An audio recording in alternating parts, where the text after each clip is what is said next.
Buenos días a todas, a todos. Les damos la más cordial bienvenida a nuestra plática número 23, que como todos los lunes, con esta actividad iniciamos nuestra jornada laboral. El día de hoy nos acompaña el maestro Jorge Israel como invitado, a quien también le damos la más cordial bienvenida. Muchas gracias, maestro, por estar el día de hoy con todas y todos nosotros y compartir un tema tan importante como es el periodismo y los derechos humanos.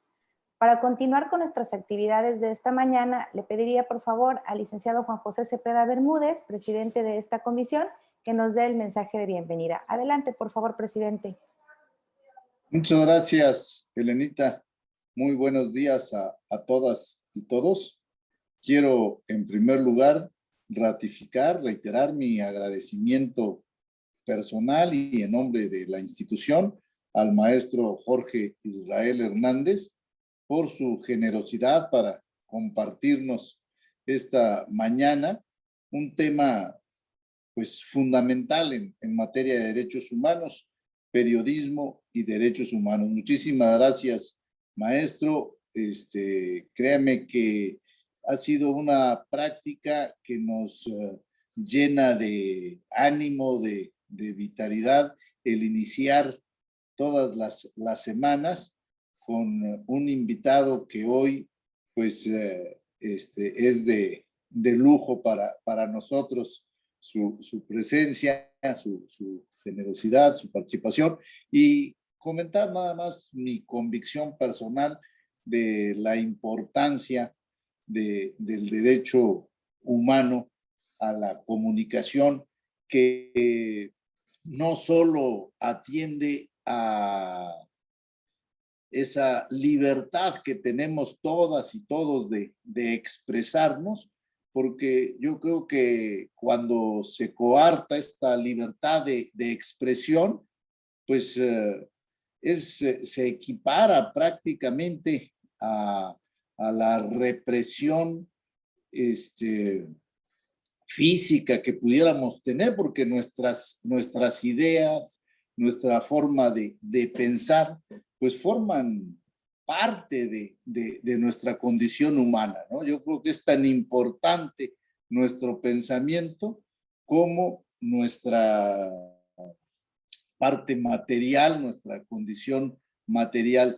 Los seres humanos no podemos entendernos solo de manera material. Tenemos un espíritu que nos da vida y que nos permite tener estas ideas, expresar nuestra ideología, nuestra manera de pensar, pero también el derecho a la información. Yo creo que el periodismo ha cumplido una función fundamental en este derecho, porque también todas y todos tenemos derecho a conocer, ¿sí?, la realidad que prevalece en determinado tiempo y circunstancia, además de conocer la manera de pensar de otras personas, sea coincidente o disidente, ¿sí? Siempre será nuestro derecho conocer esa manera de pensar. Pero yo quiero reconocer también al periodismo una labor muy importante en el desarrollo de los pueblos, que es ser el escenario, constituirse en la plataforma, en la arena de debate para enriquecer el conocimiento, enriquecer las ideas y generar opinión. Creo que esta función que el periodismo cumple, vamos a llamarle en estas tres enfoques que he señalado: la libertad de expresión, el derecho a la información y el enriquecimiento que podemos generar en la discusión de las ideas, son fundamentales. Para nosotros como Comisión Estatal cumple también otra función muy importante, que es la de denunciar lo que está sucediendo, y como, bueno, aquí quienes estamos participando hoy, en la mayoría miembros de la comisión, entendemos lo importante que es para nosotros que se denuncie la conducta, el desempeño de las autoridades en los diferentes órdenes. Yo le agradezco muchísimo, maestro, porque sé que vamos a enriquecernos en este sentido y en este mes que hemos dedicado a la tarea del periodismo. Le agradezco muchísimo, ya no me extiendo más sé que siempre resulta poquito el tiempo, le dejo a Elenito la palabra para que nos haga favor de presentarlo, maestro, y podamos dar inicio. Muchísimas gracias. Gracias, Saludos a presidente. todos. Gracias, presidente. Y a continuación me voy a permitir compartir con ustedes parte de la trayectoria de nuestro invitado de hoy. Jorge Israel Hernández es maestro en Derechos Humanos por la Universidad Iberoamericana, es licenciado en Periodismo y Comunicación Colectiva por la Universidad Autónoma de México, tiene formación especializada en mediación por la Facultad de Ciencias Jurídicas y Sociales de la Universidad Nacional de La Plata, Argentina, y en Derecho Internacional Humanitario por el Comité Internacional de la Cruz Roja. Realiza asesoría en comunicación estratégica, fue subdirector general de contenidos y vinculación del canal judicial Televisión Pública de la Suprema Corte de Justicia de la Nación en México. Realiza labor docente en la UNAM y en el Centro de Investigación y Docencia Económicas, CIDE. Desarrolló el plan de estudios y configuró el claustro docente de la Maestría en Periodismo y Asuntos Públicos del CIDE, programa en el que realizó la coordinación ejecutiva desde su fundación y hasta junio de 2015. Ha realizado funciones de coordinación de información en diversos espacios noticiosos y de análisis en radio y televisión.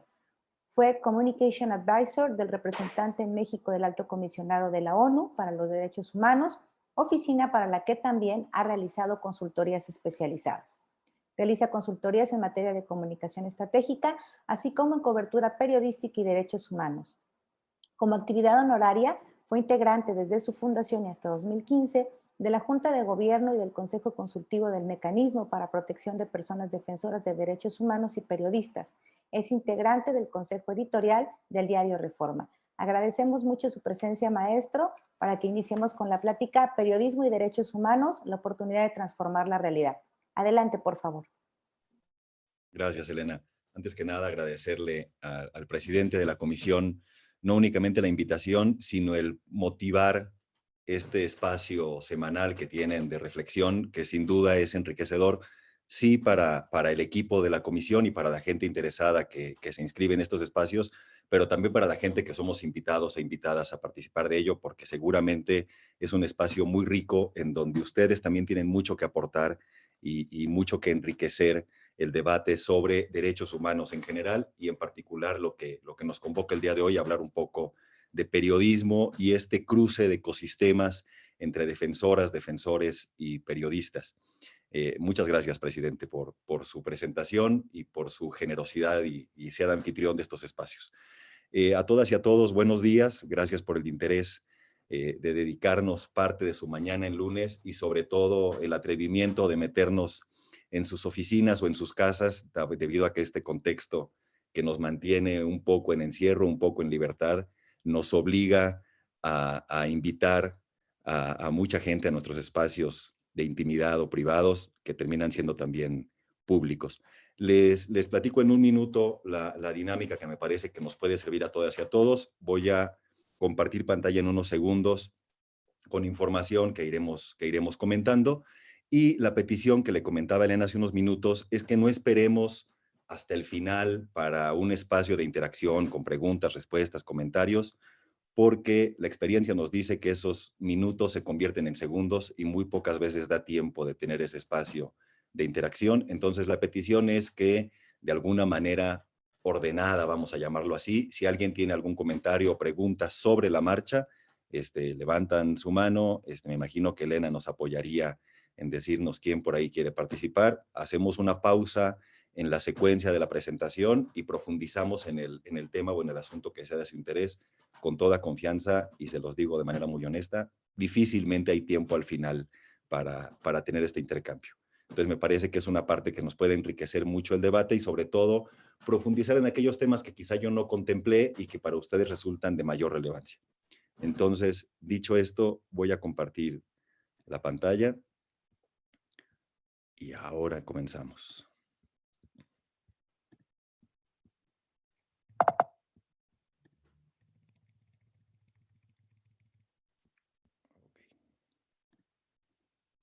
Estamos acá.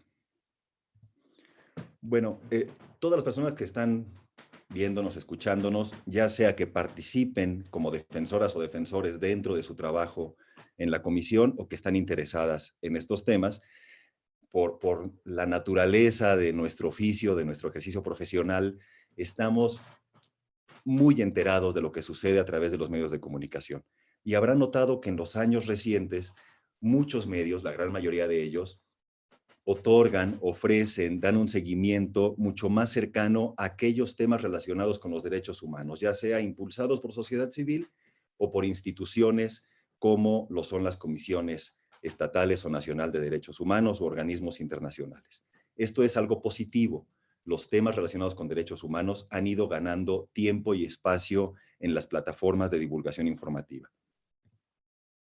Entonces es muy fácil encender la radio, entrar a alguna plataforma social, Twitter, Facebook, un periódico, televisión, y encontrarnos con conceptos que para nuestro día a día son familiares, pero para el grueso de la población no lo eran hasta hace poco. Casos paradigmáticos, sociedad civil, comisiones de derechos humanos, la marea informativa se va llenando de esos conceptos vinculados a la defensa y promoción de derechos humanos que para nosotros ya son familiares, para el grueso de la población no. Eso es algo bueno. Ahora, la parte que no es tan favorable para esta agenda es que en la dinámica mediática y en la formación periodística hay muchas carencias. Esto significa que la cobertura de la agenda de los derechos humanos no implica necesariamente que la aproximación a los temas sea la más pertinente. No se garantiza una incidencia en ese sentido. Esto quiere decir que se habla más en los medios de personas migrantes, de violencia por cuestiones de género, de agresiones en contra de periodistas, de corrupción, de desigualdad, de discriminación, pero no se hace de la mejor manera.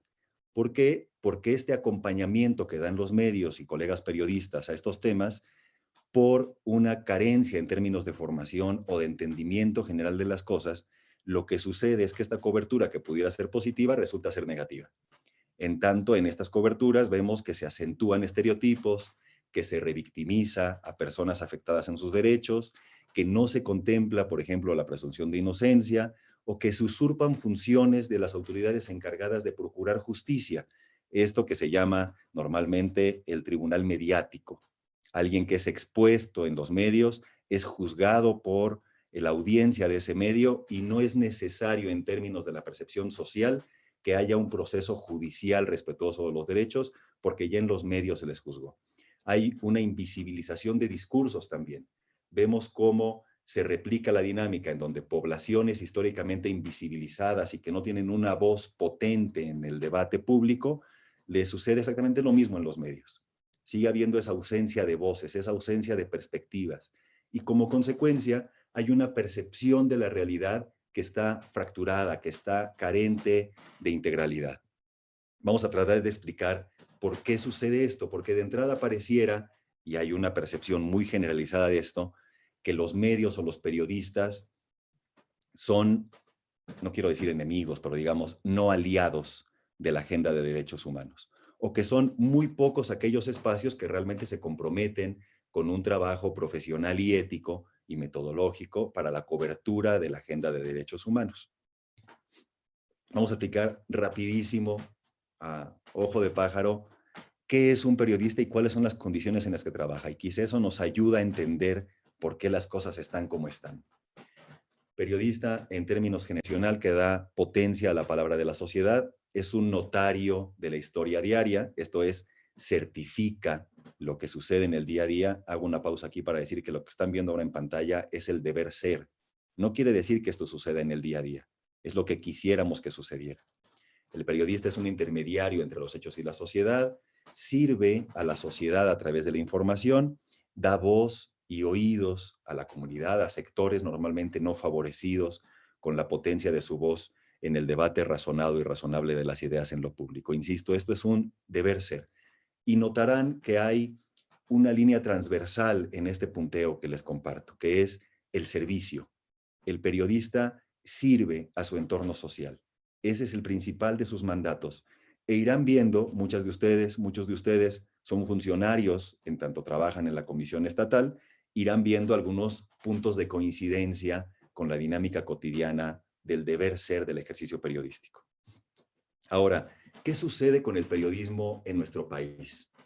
¿Es el periodista un huérfano múltiple?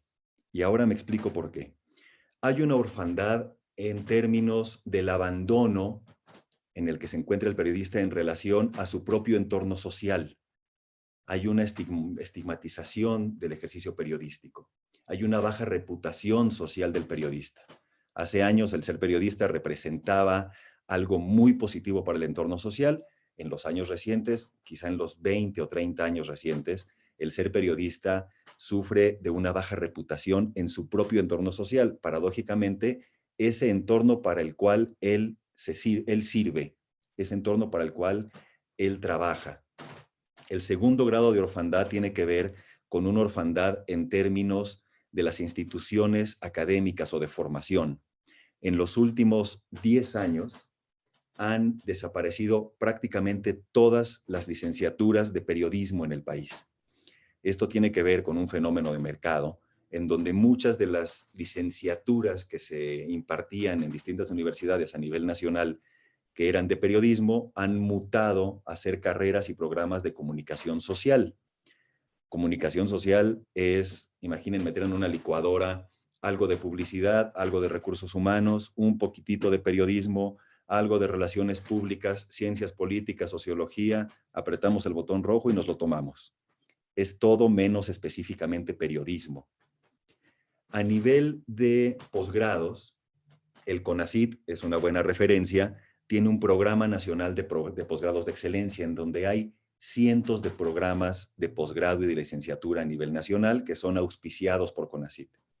Entre esos cientos de programas, y no quiero decir miles para no exagerar, pero seguramente rebasan 1,000, 2,000, 3,000 programas apoyados por CONACYT, existen únicamente 2 programas de posgrado apoyados por el CONACYT. Esto es, el Estado mexicano únicamente apoya a estudiantes que quieren estudiar periodismo en 2 de miles de programas a nivel nacional. Ahí el segundo de los abandonos.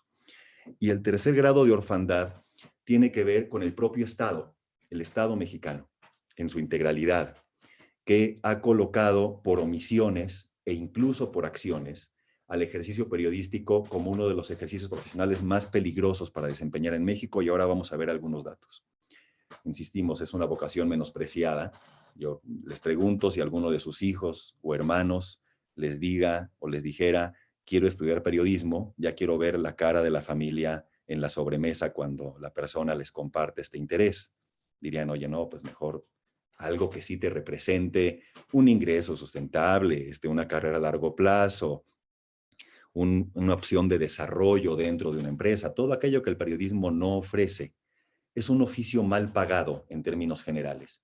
Obviamente hay una parte alta de la pirámide de aquellas personas que nos dedicamos al periodismo que tienen ingresos interesantes, pero el grueso de esa pirámide estará ganando en promedio a nivel mensual, en todo el país, en promedio entre 6, 8, 10 o 12 mil pesos como máximo.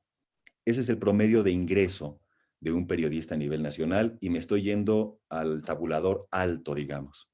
Para darnos una idea, un corresponsal o una corresponsal que da sus servicios, digamos, a un medio grande, nacional, pensemos W Radio, Grupo Reforma, Televisa, que tienen una solvencia económica comprobada, debe de estar ganando por nota que manda 350 pesos más o menos, en promedio. Entonces, la paga no resuelve el día a día, no resuelve los compromisos que cualquier familia tiene para subsistir.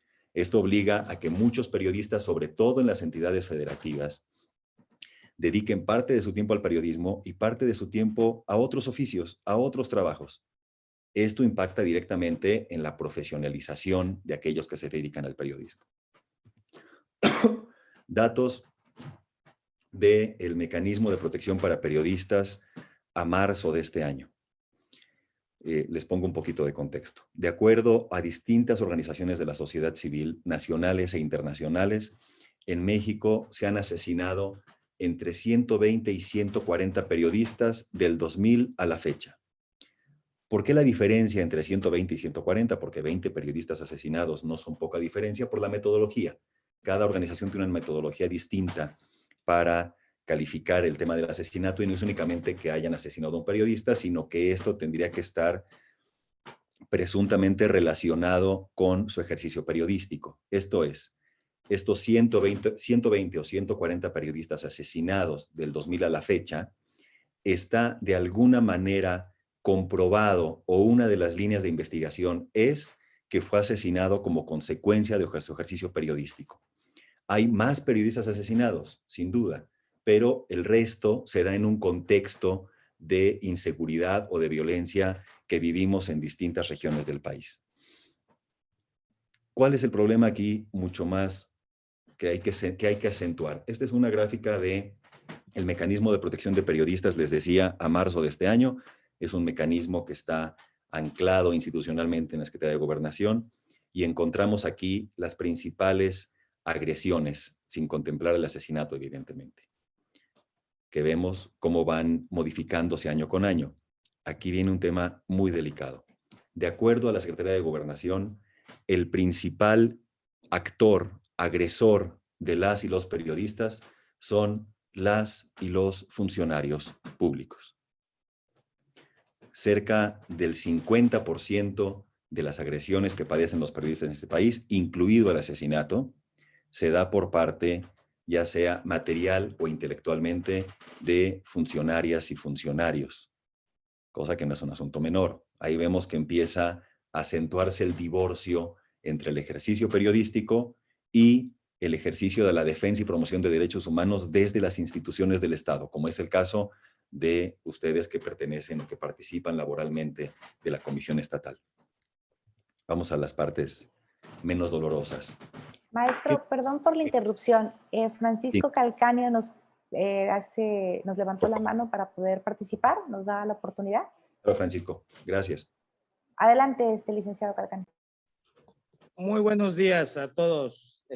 Saludos a nuestro presidente de la Comisión Estatal de Derechos Humanos, licenciado Juan José, y a todos los que nos acompañan. Admirable el maestro Jorge Israel. Nada más, como usted comentó, luego no nos da tiempo y ya sentí que nos pasamos a un tema un poco más difícil. Pero antes de ello, quería hacer el comentario con respecto a lo que estaba comentando de el trabajo del periodismo, de que ya no hay escuelas, de que ya no tenemos esto. No podemos considerar algo grande que nos ha perjudicado en cuestión periodística es las redes sociales.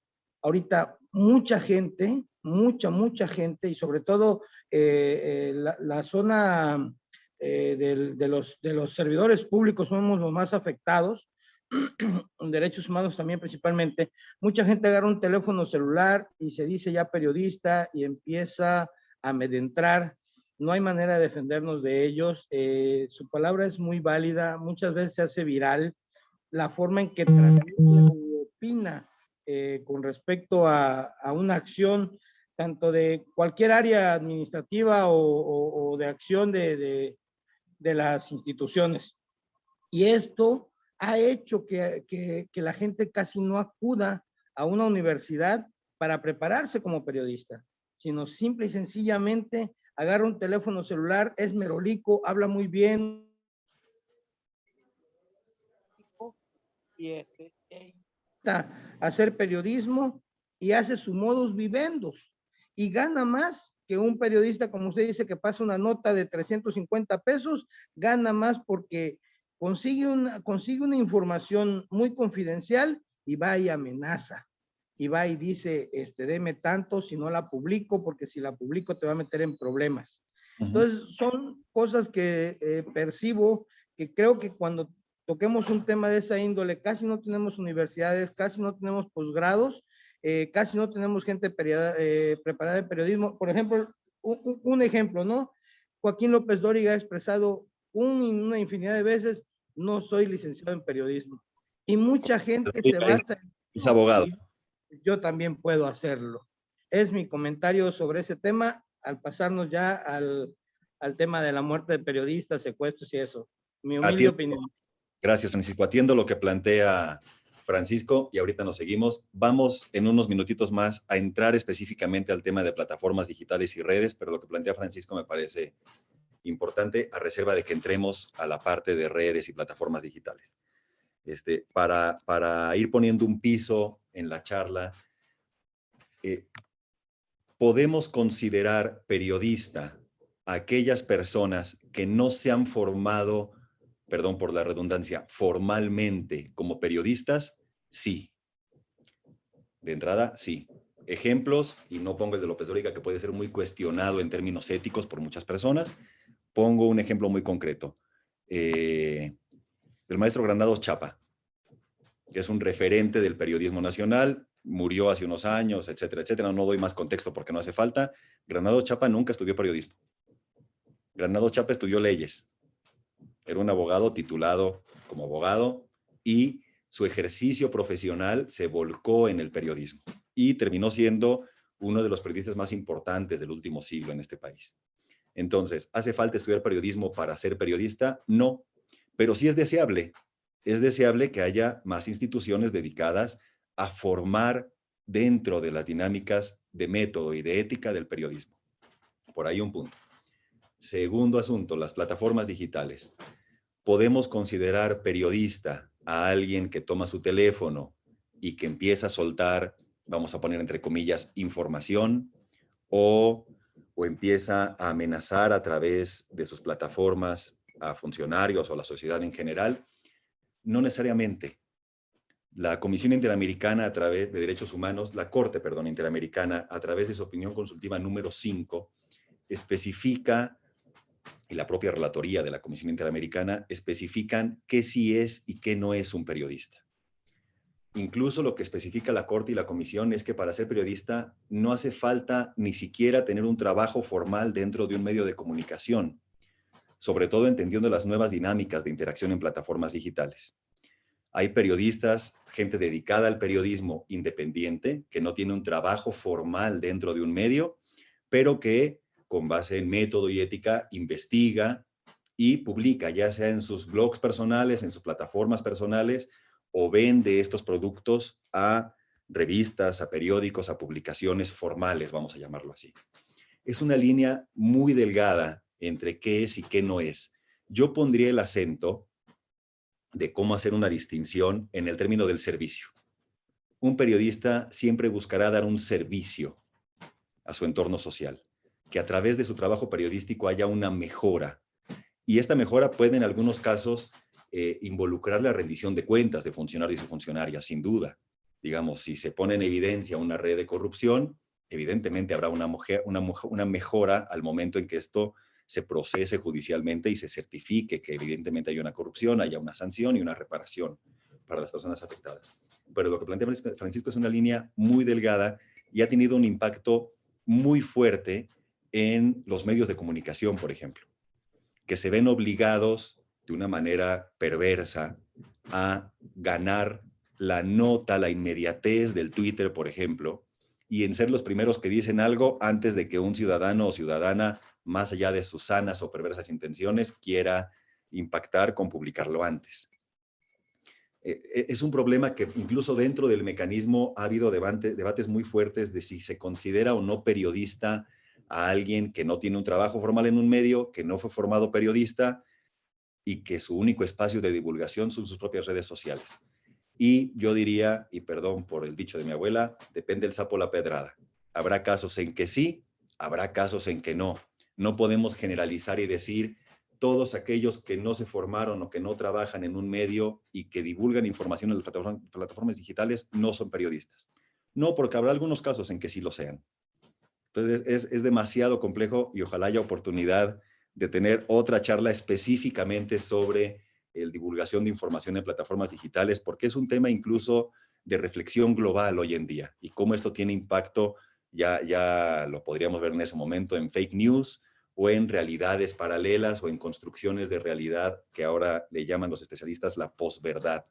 Eso que es un poco inasible, pero que realmente estamos todos inmersos en esas burbujas de plataformas digitales, consumiendo información que no necesariamente está verificada, Digamos, podríamos hacer un símil entre el periodista con un curador de arte en un museo. El periodista tiene las herramientas, ya sea por formación o por experiencia, para curar la información, para buscar en distintas fuentes que esta información sea validada. Quien no tiene estas herramientas no podríamos considerarlo periodista como tal. Gracias, Francisco, por tu participación. Continúo con la presentación y quien quiera opinar, hagamos la misma dinámica. Ok, ahora, los medios de comunicación. Ojo, los medios de comunicación son empresas, no nos llamemos a la sorpresa. Y todas las empresas lo que pretenden son números negros en sus libros de contabilidad, no números rojos. Aquí en los medios de comunicación no hay hermanas de la caridad, son negocios como tal. ¿Qué sucede con el tema de los medios de comunicación que tienen un área de información o de noticias? Y esta es una dinámica que se puede repetir y que todas y todos coincidiremos. La información que se difunde en estos espacios es incompleta o equivocada. Las opiniones son manipuladas. Muchas veces los pueden entrevistar a ustedes o entrevistan al presidente y resulta que a la mañana siguiente ven publicado en el periódico una frase que no dijimos, un concepto que no expresamos. Hay manipulación en muchas ocasiones de esas opiniones. Y los intereses empresariales se tienden a poner por encima de las aspiraciones democráticas del entorno social. La noticia para los medios de comunicación es algo informativamente atractivo y redituable. ¿Qué sucede acá en los medios? ¿O qué sucede en los medios? Que hay una fórmula muy enferma, permítanme decirlo así, en donde está perfectamente diagnosticado que, por ejemplo, la sangre vende. Los cuerpos desnudos, sobre todo si son de mujeres, venden. Los dramas personales, íntimos, venden. No se dedican los medios, lamentablemente, a construir sobre esta dinámica del terror, que no vamos a engañarnos, digamos, vivimos en entornos sociales que desde hace algunos años y hoy por hoy la violencia goza de cabal salud. Nos encontramos con historias terroríficas a la vuelta de la esquina en nuestra propia manzana. No se trata de que los medios invisibilicen eso, sino de que nos planteen en su ejercicio periodístico un contexto reflexivo e informado que nos permita como sociedad ir solventando esas carencias que tenemos para superar esa curva de violencia que está a la alza. No hay inocencia en el manejo de información en los medios de comunicación. No hay errores. Todo está perfectamente calculado. ¿Qué sucede? Lo que ya decíamos, lo que vemos en los medios de comunicación dista mucho de ser nuestra propia realidad cotidiana, como entorno social, no como funcionarios sin funcionarios. Y eso tiene consecuencias. Principales consecuencias: desinterés social, apatía, problemas en el acceso a la información, falta de conocimiento sobre los temas que son de interés de todas y todos en el entorno social. Y como consecuencia de eso, como sociedad, tenemos menos herramientas, menos elementos para incidir en las decisiones de las autoridades en el Estado.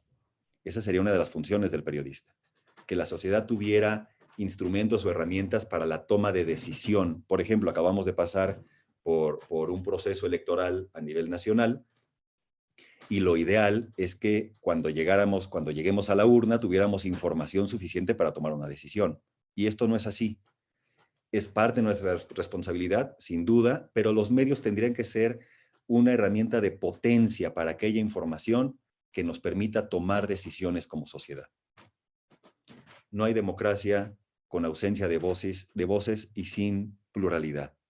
Si la información y la expresión se oculta, se manipula o se distribuye de manera asimétrica, como sucede hoy en día, solo unos cuantos, ciertos sectores del entorno social que están más informados, que están más involucrados en el debate público, pueden influir en las decisiones y eso nos descarta a un grueso de la población, que no tenemos acceso a las plataformas digitales, que no tenemos acceso a los medios de comunicación, que no tenemos acceso a poder comprar un periódico todos los días o que no tenemos herramientas para participar de ese debate.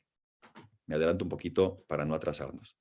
Ahora, no sé generacionalmente cómo andemos en el perfil de las personas que hoy nos acompañan, pero les voy a pedir 10 minutitos de su atención tratando de ver la siguiente historia como si fuera un capítulo de Doctor House. No sé si a todos les dice algo Doctor House, pero bueno, nos vamos a poner medio detectives y a diagnosticar un asunto de salud. Este señor que vemos en la pantalla es Phineas Gage. Ahí vemos su fecha de nacimiento y de muerte. Phineas trabajaba hacia mediados, a principios de los 800, perdón, por ahí de los 30 y tantos de los 800, en la industria ferroviaria de Estados Unidos. En aquellos años, el desarrollo de la red ferroviaria era muy importante para el desarrollo propio de las regiones. No había otra herramienta, otro instrumento de comunicación, de desplazamiento de personas y de mercancías tan potente como el ferrocarril. Phineas lo que hacía era irse con un grupo de trabajadores a zonas completamente inhóspitas para abrir brecha para que los rieles se colocaran, estaciones y el desarrollo propio del ferrocarril llegara a esas zonas. Con la vara metálica que le vemos en este retrato entre las manos, Phineas generaba una chispa que detonaba explosivos. Estos explosivos abrían la brecha y llegaban ahí sí los hombresotes, estos grandotes, fornidos, a colocar toda la infraestructura de rieles para que los ferrocarriles pudieran pasar. Phineas era un tipo, a diferencia de su propio entorno de trabajo, era un tipo culto, educado, hablaba varios idiomas, se expresaba con perfecta pulcritud, era un lector profundo y siempre estaba muy bien vestido. Imagínense, en un desierto en Estados Unidos, en un campamento de trabajadores del ferrocarril, Phineas destacaba, era un lunar ahí en medio de esa mancha extraña de gente inculta, sucia, con pocas herramientas culturales, digamos. Entonces, Phineas era todo lo contrario.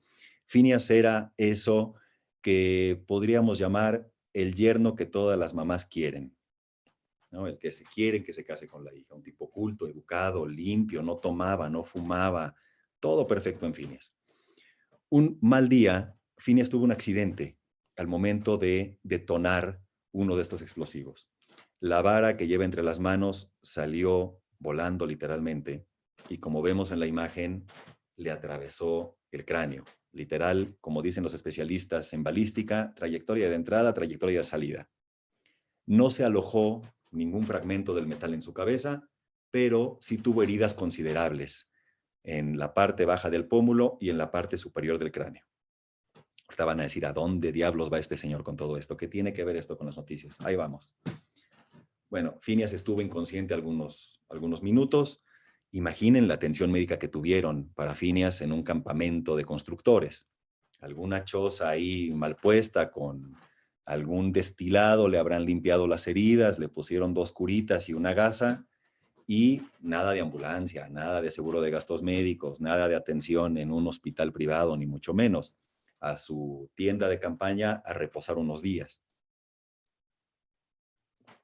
Phineas se fue recuperando paulatinamente y evidentemente si Phineas no trabajaba no ganaba dinero. Entonces se presentó a los pocos días en la tienda del capataz de la obra y dijo, ya estoy listo. Entonces seguramente le habrán dicho, diga 33, cuente del 1 al 10 y póngase a trabajar. Phineas regresó a trabajar, pero a los pocos días sus propios compañeros vieron que algo no estaba del todo bien en Phineas. Y no era un tema ni de movilidad, ni de expresión, ni de construcción en general de la personalidad. Era un tema en donde Phineas había cambiado dramáticamente. Ya no era aquel tipo limpio y educado, era un tipo muy sucio, bebía demasiado alcohol. Su vocabulario se había pervertido a un grado que a los propios trabajadores de la industria de los ferrocarriles les sorprendía.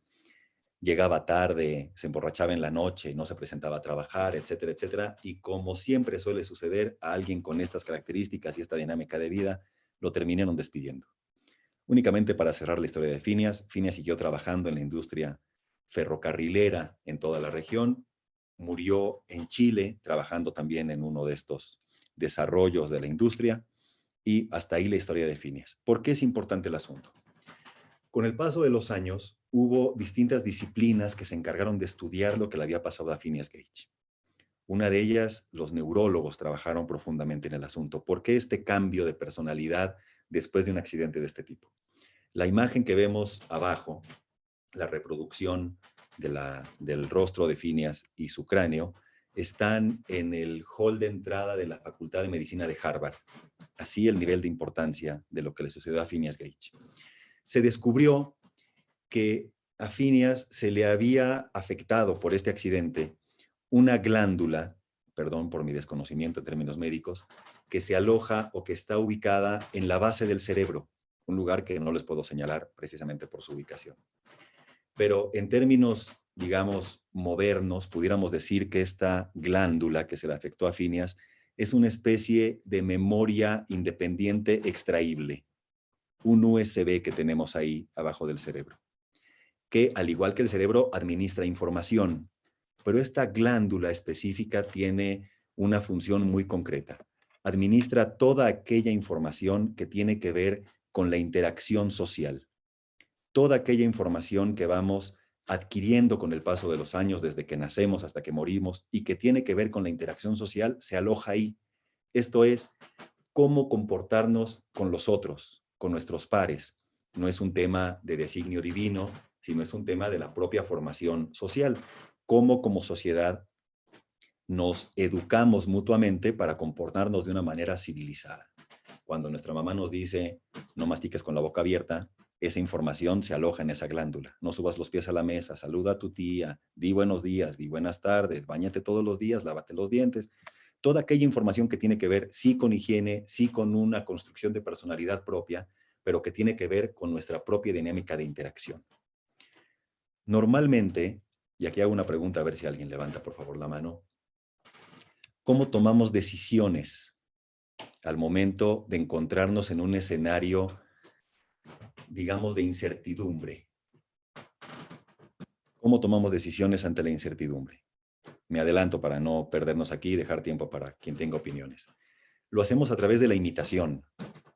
Imitamos a aquellas personas que para nosotros son un referente en términos de lo que está sucediendo en ese espectro de incertidumbre. Supongamos que vamos a cenar a la casa del embajador de Noruega y nos sirven en el plato una cosa muy extraña que no es algo que hayamos visto nunca antes. Antes de empezar a comerlo, porque no sabemos cómo comerlo, vamos a esperar a que el embajador lo coma. Y ahí vamos a ver cómo se come eso que desconocemos.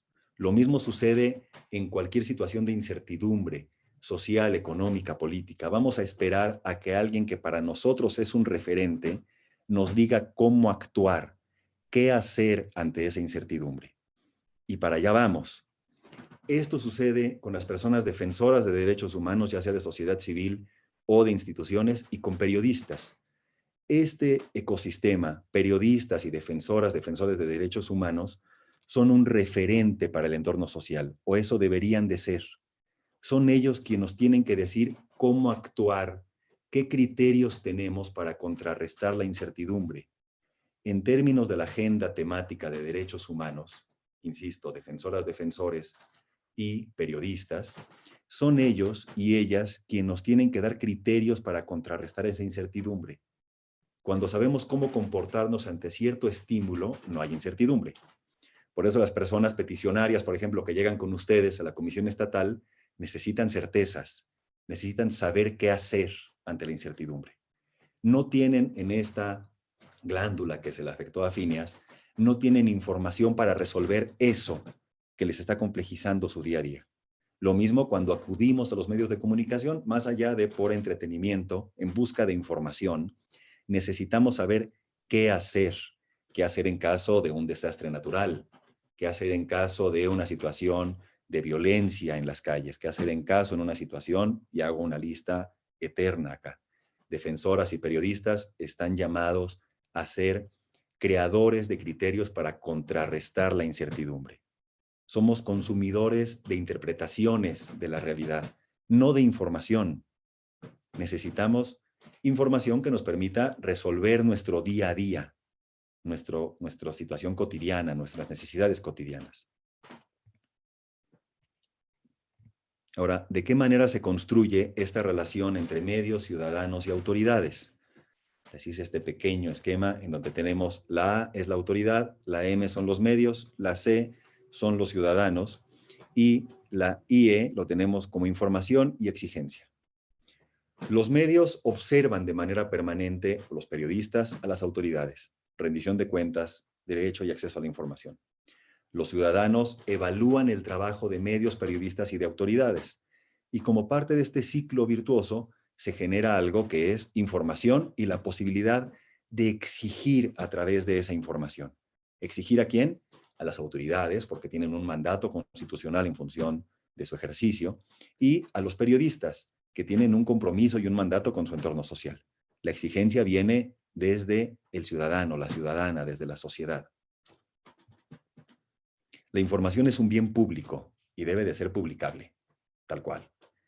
Si esta información que es pública no se publica o se pervierte en el proceso mediático de una institución privada, estamos viendo un ejercicio de corrupción, tal cual. Me sigo.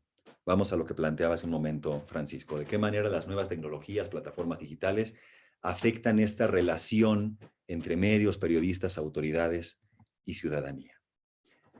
Podríamos hacer un paralelismo, y aquí hago una nota al pie. Es algo que está en desarrollo, que está en estudio actualmente. No hay conceptos aterrizados, infalibles, verificados. ¿Por qué? Porque es algo con lo cual estamos aprendiendo a vivir. Y en este año y medio que hemos incluso aprendido a interactuar a través de plataformas de comunicación a distancia como la que estamos ahora, y que frecuentemente cometemos errores, no podemos compartir la pantalla, se atraviesa alguien por atrás, hay ruidos en las casas, etcétera, etcétera. Es ese mismo proceso de aprendizaje muy parecido a lo que resultó de la revolución tecnológica producto de la invención de la imprenta. Aumenta los flujos de información, aumenta la velocidad en la que se comparte conocimiento, aumenta la posibilidad de cuestionar las visiones dominantes de esa realidad que no es única, que son múltiples realidades conviviendo de manera simultánea. Hay nuevas y novedosas maneras de comunicarnos y hay nuevas rutas para transmitir emociones, sentimientos, ideas, descubrimientos, información, etcétera, etcétera. Esa es la parte positiva. La parte negativa es que en este núcleo de múltiples realidades conviviendo entre sí, sin duda hay realidades que no están perfectamente validadas o que no están sustentadas ni en argumentos ni en información y que pretenden únicamente desestabilizar, malinformar, mal orientar a la opinión pública. Mientras esta revolución digital aporta beneficios para la rendición de cuentas, también debilita al periodismo que se hace en medios tradicionales. Ahora vamos a ver en unas gráficas muy concretas cómo la presencia de una dinámica de interacción en redes sociales afecta a los medios tradicionales, radio, televisión y prensa. Ahora también, esta nueva realidad digital permite que nuevos medios digitales diversifiquen fuentes, aceleren la velocidad con que hay una interacción con la audiencia y nos permitan tener acceso a información de calidad periodística de manera más rápida y más barata incluso. Vamos a ver aquí. Esto es calientito, es un informe que difundió Oxford y la agencia Reuters hace una semana, específicamente sobre México. Búsquedas fuera de línea, esto es, no digitales. ¿A qué recurre la población en México para informarse en plataformas, digamos, tradicionales, radio, televisión y prensa? Si alguien se sorprende de lo que están viendo en la pantalla, por favor, verbalícelo para no sentirme tan solo. Porque yo lo vi y la verdad me sorprendió. Nada en contra de los colegas de Azteca, pero me parece muy singular que la búsqueda en plataformas convencionales de nuestra sociedad mexicana se dé prioritariamente en Azteca. Y tengamos esfuerzos interesantes muy por debajo de esa búsqueda. Ese es el uso semanal y el uso al menos durante 3 días por semana. Sí, también a mí me sorprende lo de TV Azteca News, o sea, la verdad no me hubiera imaginado. Entiendo que sería, por ejemplo, como la televisión abierta o algún otro tipo de medio de comunicación fuera de redes sociales. Exacto. Yo hubiera pensado quizás que los noticieros de Televisa iban a estar en una primera posición y no TV Azteca News, en honestidad. Y aún Televisa está muy por debajo. Ojo, ahora vamos con Francisco, que veo que está levantando la mano. Ojo que esto no es un índice de confianza, es un índice de consumo, que no necesariamente va de la mano. Ahorita vamos a ver confianza. Esto es consumo. ¿Qué busca la gente para informarse? Al menos 3 días a la semana la tercera parte de la población que busca esta información lo hace a través de TV Azteca. Sí, Francisco. Hay algo en esa tabla que me pone no tanto a temblar, sino que seguimos siendo expresamente consumidores de la visión. No leemos, si nos damos cuenta, la jornada creo que está en tercer, cuarto lugar. No leemos, y al no leer, esa información la captamos en el momento en que lo están transmitiendo a través de TV Azteca, pero no la digerimos, no la analizamos, no sabemos realmente qué está pasando, porque aunque estemos tocando esa parte de la población en TV Azteca, estamos dejando por un lado la lectura y nos estamos alejando de la realidad, porque esa gente que ve televisión obviamente se va a las redes sociales. Es mi opinión. Me sorprendió. Duda. Ahora tenemos en tercer lugar el Universal, que es prensa escrita. Y ojo, yo les quería hacer énfasis en el cuarto lugar, que son los periódicos locales o regionales. Esos, que representan el 23% del consumo, que no es nada despreciable, deben de estar en su foco de prioridad. Y le hablo específicamente a la gente que colabora y participa de la Comisión Estatal de Derechos Humanos. Ellos deben de ser su público, ellos deben de ser su aliado. Los medios locales deben de apostar a tener un vínculo de alianza profundo con los medios locales, para que esos medios y esos periodistas sean aliados no nada más de la comisión, sino de la agenda de promoción y protección de derechos humanos. Ahí está el foco que les quería destacar. Sí, llama la atención de una manera brutal el tema de Azteca y la ubicación de algunos otros medios que pareciera gozan de mejor reputación, pero el foco para ustedes tiene que estar en ese 23% de consumo de medios locales. Ahí está la alianza deseable y urgente. Continúo. Ahora esto es online, en línea, internet, plataformas digitales, redes sociales. Y aquí vemos algo que es conocido, el Universal tiene un impacto brutal en su plataforma, en su página en línea. Reforma, digamos, que es el otro periódico fuerte a nivel nacional, está muy por debajo de eso, con una salvedad. Reforma cobra por consultar su página de internet. Esto lo coloca muy por debajo normalmente en estos índices. Pero aquí vemos que ya hay un cambio en el tema online. Ya vemos por ahí Aristegui Noticias, ya vemos un poquito más arriba CNN, ya vemos a Animal Político, que hacen un ejercicio impresionante en términos periodísticos, y ya vemos que ahí los locales se caen, porque no tienen esta potencia en lo digital, pero sí tienen mucha potencia en el cara a cara.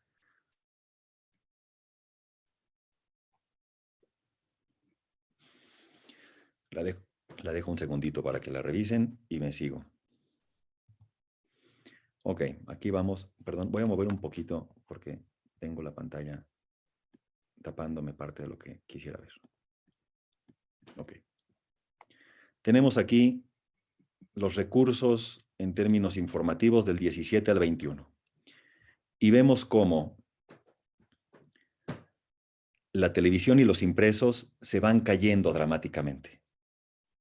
Más bien, todos se van cayendo dramáticamente. Pero ojo con los online y los social media, las redes sociales. Sí se caen, pero a partir del 20 disminuyen su curva de caída. ¿Por qué? Porque nos encerraron a todos en nuestra casa y la manera de enterarnos fue a través de esas redes sociales o de esa herramienta online.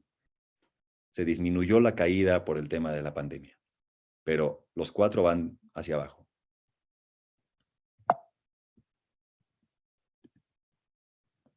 Ahora, ¿en dónde nos informamos? Computadora, teléfonos o tabletas. Vemos ahí también cómo los teléfonos tienen una curva ascendente bastante pronunciada, las tabletas se caen y las computadoras van disminuyendo también. Esto es un dato importante. Sería bueno que la información que genera la Comisión Estatal apueste también a plataformas digitales que se puedan ver en teléfono. Muchas veces, muchas instituciones o muchos medios apuestan por el tema online, pero no discriminan, no distinguen entre aquella información que es para computadoras y aquellas que es para teléfonos. Entonces entramos en nuestro teléfono que tiene pantallas más compactas que la computadora, evidentemente, o que una tableta, y las páginas no se despliegan igual. Hay errores en la configuración que no permite ver la información en un teléfono porque están diseñados para una pantalla más grande. Ahí, sugerencia, habría que considerar que el consumo de información se está yendo a las pantallas de los teléfonos, lo cual nos obligaría a reclasificar nuestros algoritmos y nuestras puestas en pantalla para considerar a la población mayoritaria, que es la que consume a través del teléfono. A nivel nacional, solo el 18% de la población que consume información paga por esta información.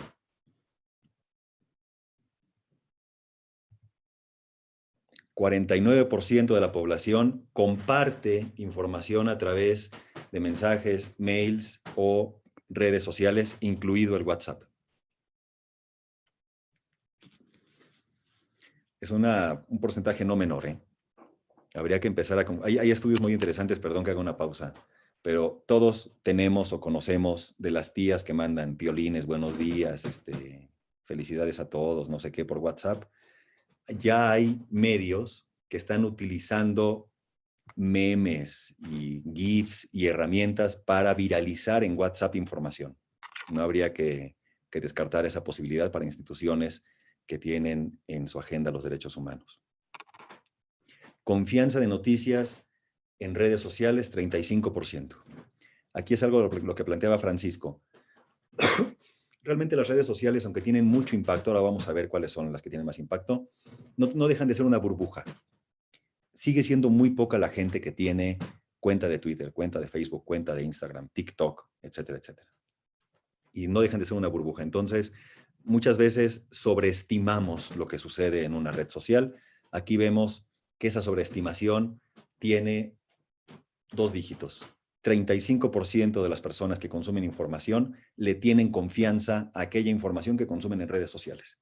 Eso quiere decir, perdón por la matemática tan elevada, que el 65% no tiene confianza en la información que ve en redes sociales. Ahora vamos a ver acá. Esto sí es confianza en la información. Y vemos cómo TV Azteca, que es de los más consumidos, es de los más desconfiados o más desconfiables. Se nos va hasta el penúltimo lugar junto con Televisa. Y ahí vemos cómo cambia la escala de confianza, que esto es muy paradójico, porque hay medios que son poco consumidos, pero que les tenemos mucha confianza. Y hay medios que son muy consumidos, pero que no les tenemos confianza.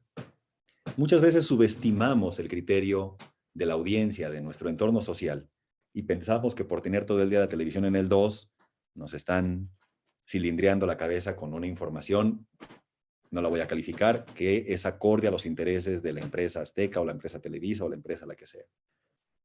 Poco a poco vamos tomando conciencia sobre aquello que consumimos y lo consumimos, pero sabemos que no podemos confiar en eso.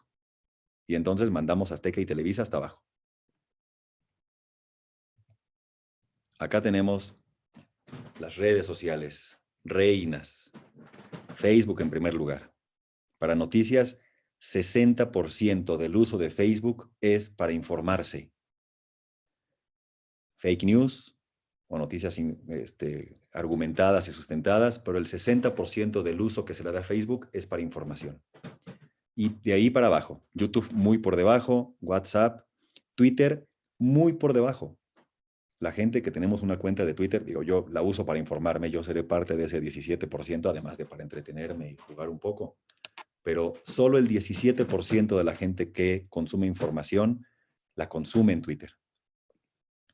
Y para cualquier otro propósito, evidentemente aumenta. Instagram, que es un boom hoy por hoy en términos de uso y consumo, hay mucha más gente que tiene cuentas de Instagram que de Twitter, pero en términos de información es muy bajo el consumo que tiene. ¿Qué sucede con la posibilidad de tener plataformas digitales, redes sociales en donde podamos interactuar? Se termina el monopolio de la voz.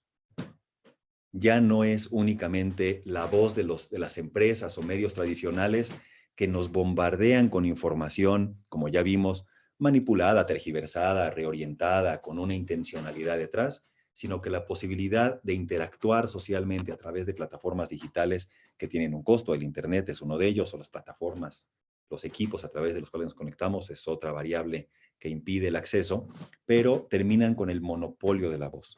¿Cuál es el paso pertinente que tenemos que dar?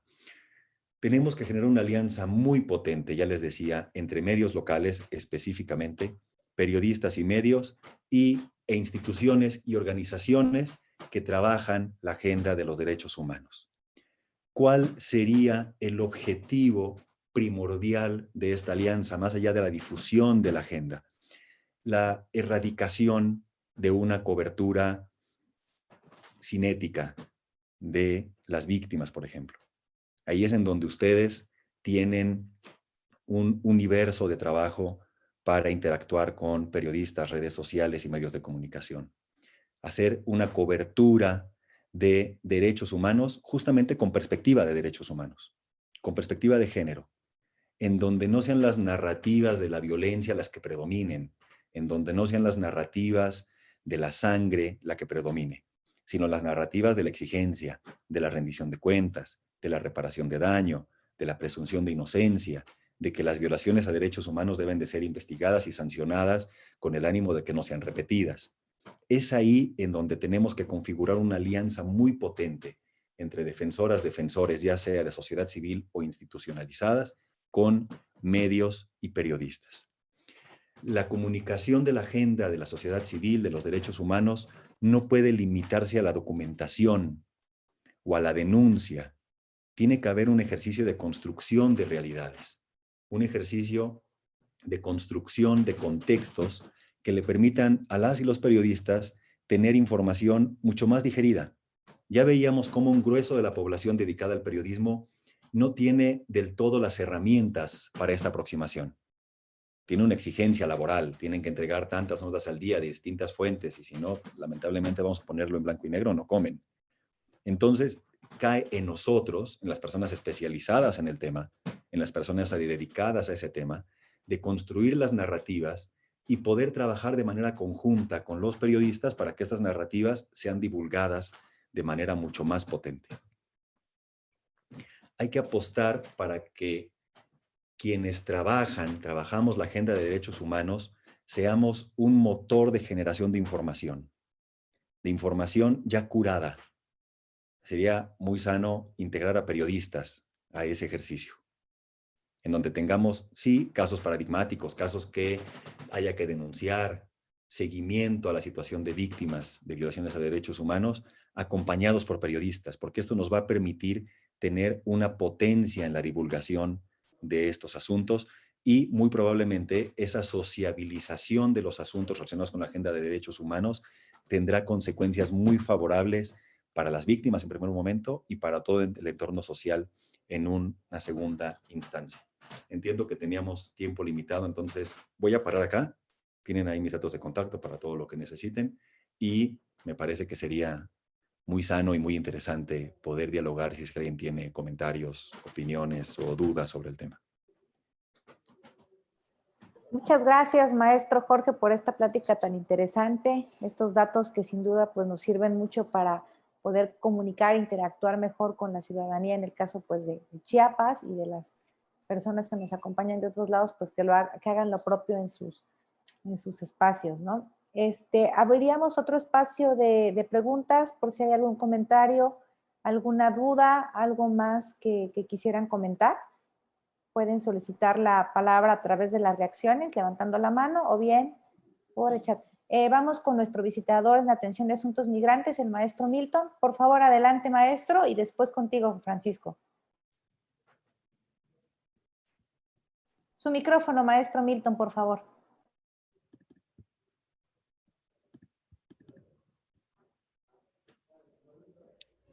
Muy buenos días a todos. Muchas gracias, maestra Elena. Hacer un comentario. Nosotros aquí en la ciudad de Tapachula tenemos un periódico que todos los días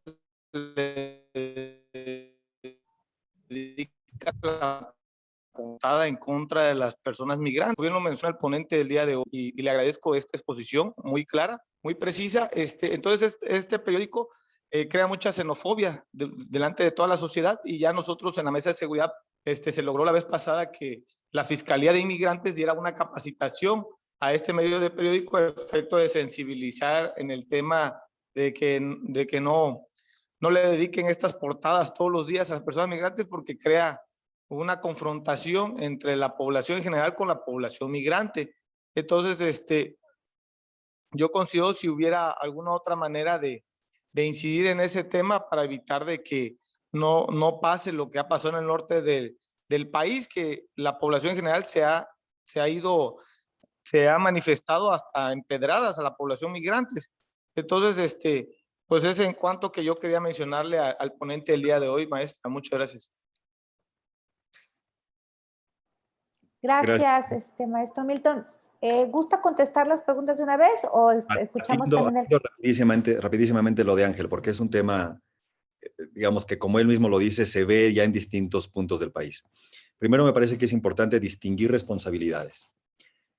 Sí, hay medios y hay colegas periodistas que estigmatizan a las personas migrantes, que discriminan a las personas migrantes, y esa cobertura, digamos, con muchas carencias, se convierte en sí misma en violatoria de los derechos de las personas migrantes en este caso específico. Ahorita vamos a la solución. Primero les planteo el problema. La discriminación y la estigmatización no nace en los medios y en los periodistas. Nuestro propio entorno social estigmatiza y discrimina a los migrantes.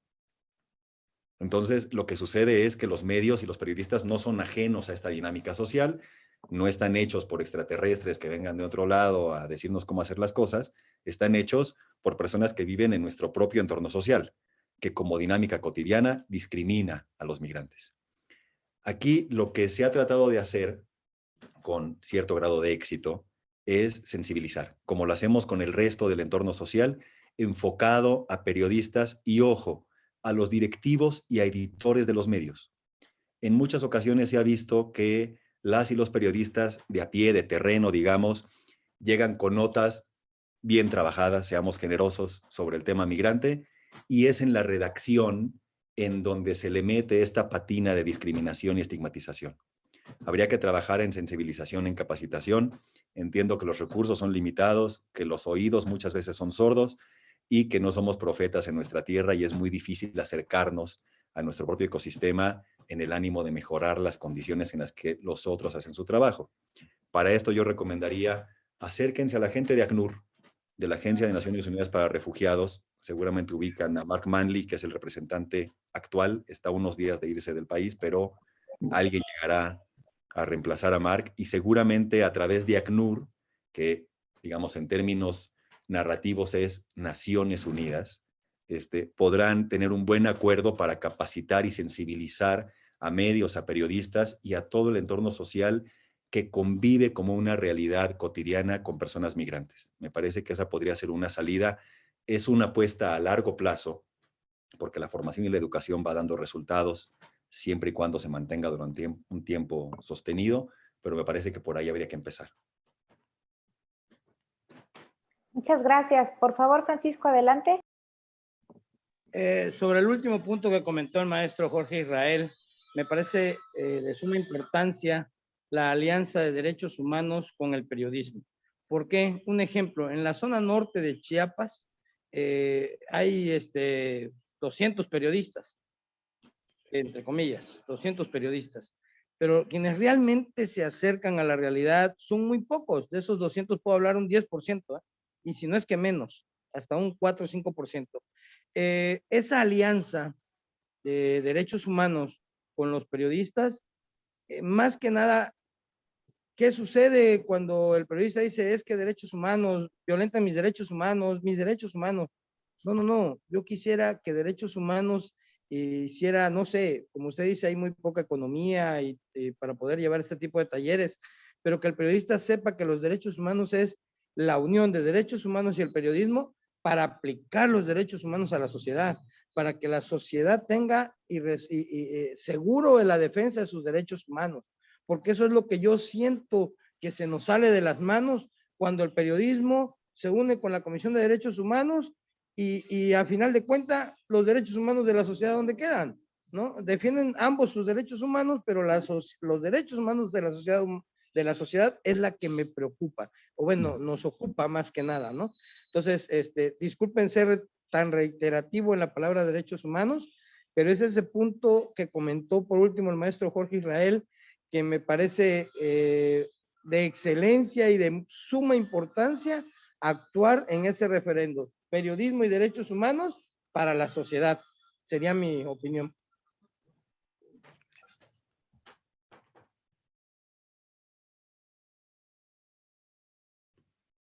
Adelante, maestro. Y para ir cerrando, posterior a esta intervención, si me permite compartirle una pregunta más que nos hace una compañera a través del chat. Claro, digamos, no puedo más que coincidir con Francisco. Es un pendiente que tenemos en estos dos mundos, digamos, tanto periodistas como defensoras y defensores, el trabajo en conjunto. Y ahí yo diría, pues hay que ser generosos, acercarse a las periodistas, a los periodistas, y en términos locales es más complejo, pero al mismo tiempo es más fácil. Y me explico. Es más complejo porque es gente que conocemos del día a día. Es gente que conocemos hace muchos años, que son nuestros vecinos, que nuestros hijos van juntos a las escuelas, que fuimos juntos a la escuela con ellos, que conocemos a la mamá, no sé qué. Hay una interacción social más allá de la profesional. Eso lo hace más complejo, porque nos conocemos. Pero también lo hace más fácil. Tenemos la cercanía, quizás hasta la confianza de acercarnos y en un ambiente más informal decirnos las verdades a la cara y poner un punto de encuentro en donde a partir de ese momento empecemos a trabajar juntos. Las periodistas, los periodistas, lo que necesitan en términos profesionales es información para trabajarla con método, insisto, con ética, sin duda. La información la tienen ustedes. Entonces, por eso proponía, trabajen esa información con una mirada de divulgación. Entiendo que la parte jurídica de defensa de derechos humanos es transversal a esta institución, pero habría que empezar a trabajar la información de una manera, permítanme decirlo así, atractiva para el periodista. Y entonces entrar al periodista y decirle, oye, traigo este asunto, echémonos la mano, con la reserva que tiene la ley para cierta información, podemos compartirte información sobre estos asuntos. Quizá las víctimas están interesadas en dar entrevistas, el presidente está interesado en participar de esta dinámica, te podemos conectar con otros funcionarios de otras instituciones y trabajémoslo juntos. Déjanos acompañarte en el proceso y te damos la información que en términos de ley podamos dar, que no violenten los derechos ni de las víctimas ni de presuntos perpetradores. Entonces, al periodista eso le va a parecer atractivo, creo yo, porque se le estará facilitando gran parte del problema de su día a día, que es obtener la información. Entonces, me parece que es un asunto ahí de estrategia para poder encontrar este punto de encuentro entre los dos ecosistemas. Gracias, maestro. Y creo que esta respuesta va un poco de la mano con lo que nos pregunta nuestra compañera Angélica Molina.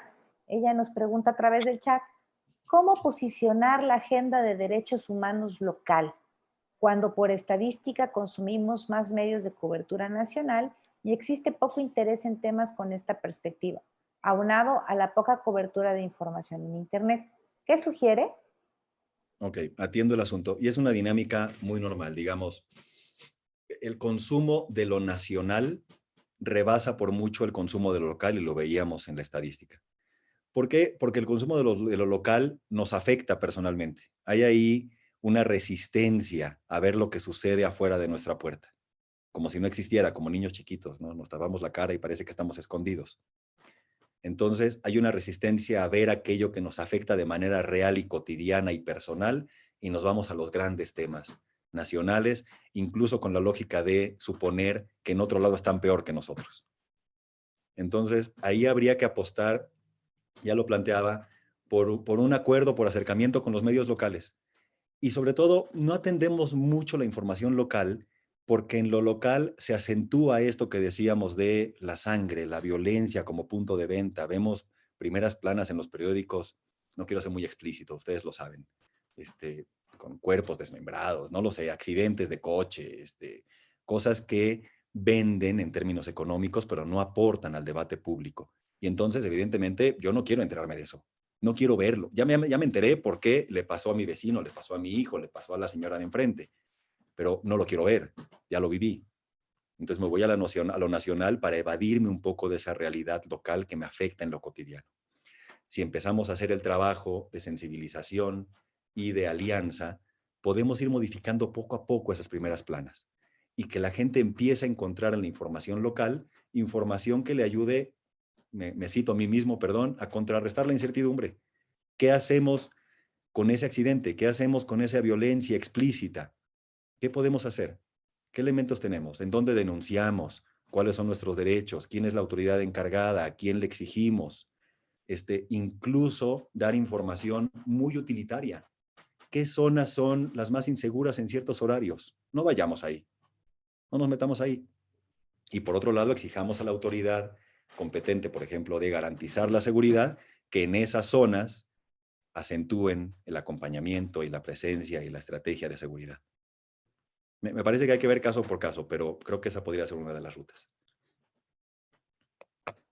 Muchas gracias, maestro Jorge.